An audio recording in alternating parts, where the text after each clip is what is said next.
Seja bem-vindo.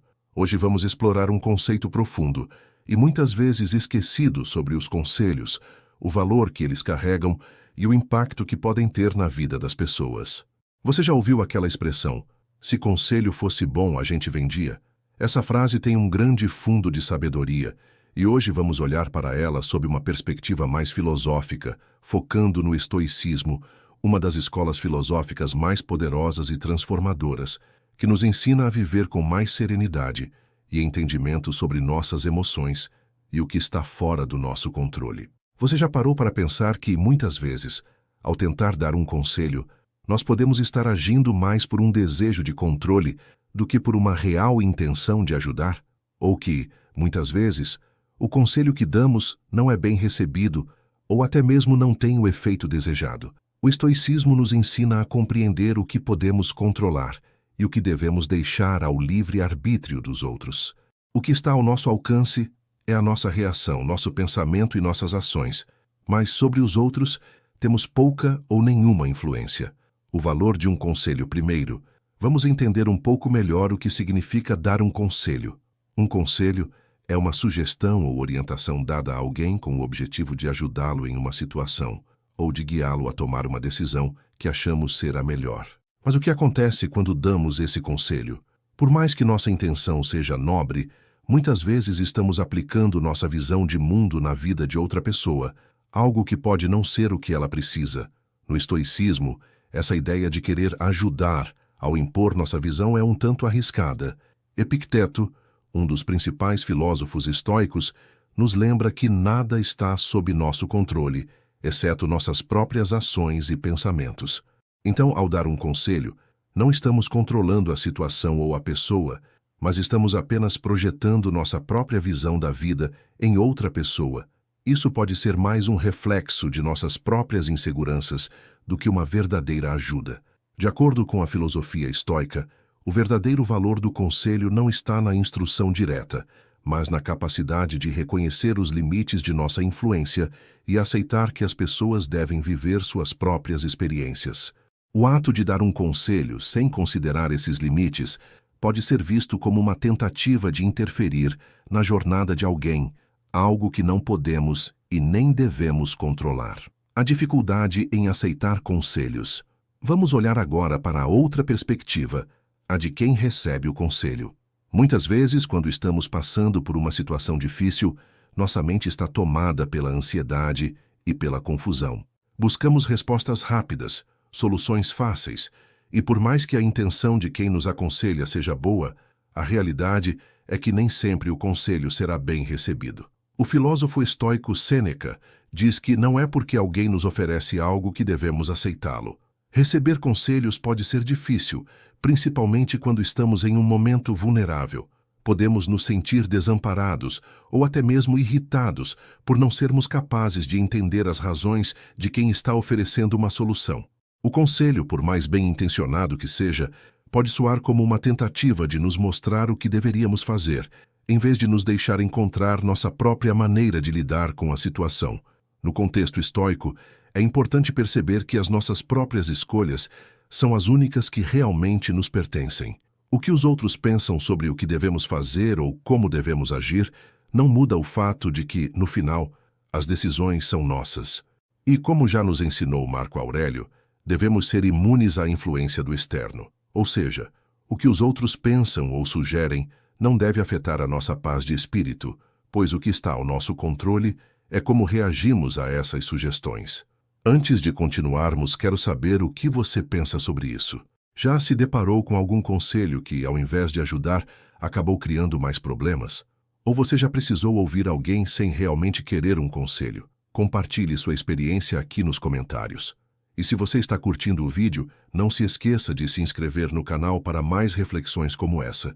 Vamos juntos explorar mais sobre o que realmente importa em nossas vidas. O custo do conselho de graça. Aqui entra uma reflexão profunda do estoicismo. Por que conselho de graça custa caro? Quando damos um conselho, muitas vezes fazemos isso sem compreender completamente o que está em jogo na vida do outro. O que para nós pode parecer uma solução simples, uma verdade absoluta, pode não ser a resposta certa para quem está recebendo. E mais do que isso, pode gerar frustração e desconforto, e esse é o custo do conselho. Na visão estoica, o sofrimento vem de nossa tentativa de controlar algo que não podemos controlar. Em vez de aceitar que a pessoa pode ter suas próprias respostas, buscamos interferir, acreditando que a nossa visão é a melhor. Mas na prática, muitas vezes, o conselho que damos não é útil, porque ele não é uma reflexão genuína do que a outra pessoa realmente precisa, mas uma tentativa de impor a nossa solução. É por isso que, muitas vezes, o conselho de graça custa caro. Ele cria um custo emocional para ambas as partes. A pessoa que recebe o conselho pode se sentir diminuída ou até mesmo mais confusa, enquanto quem dá o conselho pode se sentir frustrado quando percebe que o outro não seguiu sua orientação ou não obteve o resultado esperado. Esse ciclo de expectativa e frustração é o verdadeiro custo. A importância do autoconhecimento. Agora, o que a filosofia estoica nos ensina nesse contexto é a importância de cultivar o autoconhecimento. Ao invés de dar conselhos impulsivos, devemos primeiro olhar para dentro de nós mesmos e refletir sobre o que podemos realmente oferecer. O estoicismo nos ensina a focar em nossa própria sabedoria e a aceitar que nem sempre precisamos resolver as situações das outras pessoas. A verdadeira sabedoria estoica está em reconhecer nossos próprios limites e permitir que os outros vivam suas próprias experiências. Às vezes, o melhor conselho é o silêncio, a presença e a disposição para ouvir. O que pode ser mais útil para alguém em uma situação difícil é a oportunidade de refletir sobre suas próprias opções, sem a pressão de seguir um caminho pré-estabelecido. Quando ouvimos genuinamente, damos espaço para que a pessoa se conheça melhor, para que ela descubra por si mesma o que realmente deseja e o que é melhor para ela. Isso promove um processo de autodescoberta muito mais profundo do que qualquer conselho possa proporcionar. O desafio do desejo de controlar.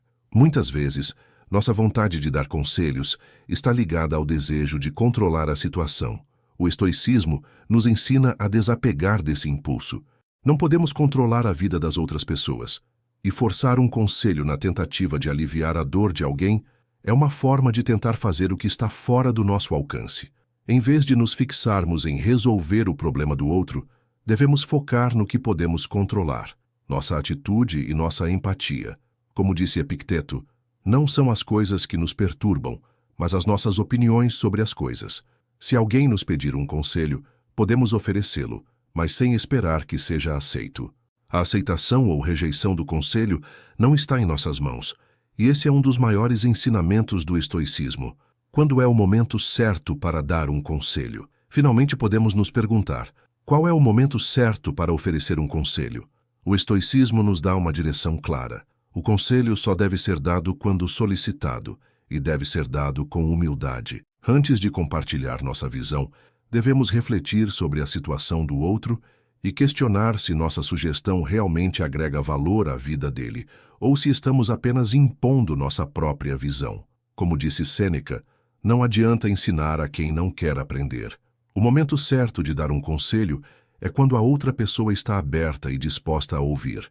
E, mais importante, devemos estar preparados para aceitar que nossa sugestão pode não ser seguida. Não podemos nos apegar aos resultados ou esperar que o outro siga a nossa orientação. Se conselho fosse realmente bom, a gente vendia, porque o verdadeiro valor do conselho não está na solução fácil que podemos oferecer, mas no reconhecimento dos limites do nosso controle. O verdadeiro propósito de um conselho não é apenas sugerir o que o outro deve fazer, mas apoiá-lo no processo de autodescoberta e autossuficiência. O estoicismo nos ensina que o melhor conselho que podemos dar muitas vezes é ouvir, ajudar o outro a refletir e deixá-lo encontrar suas próprias respostas.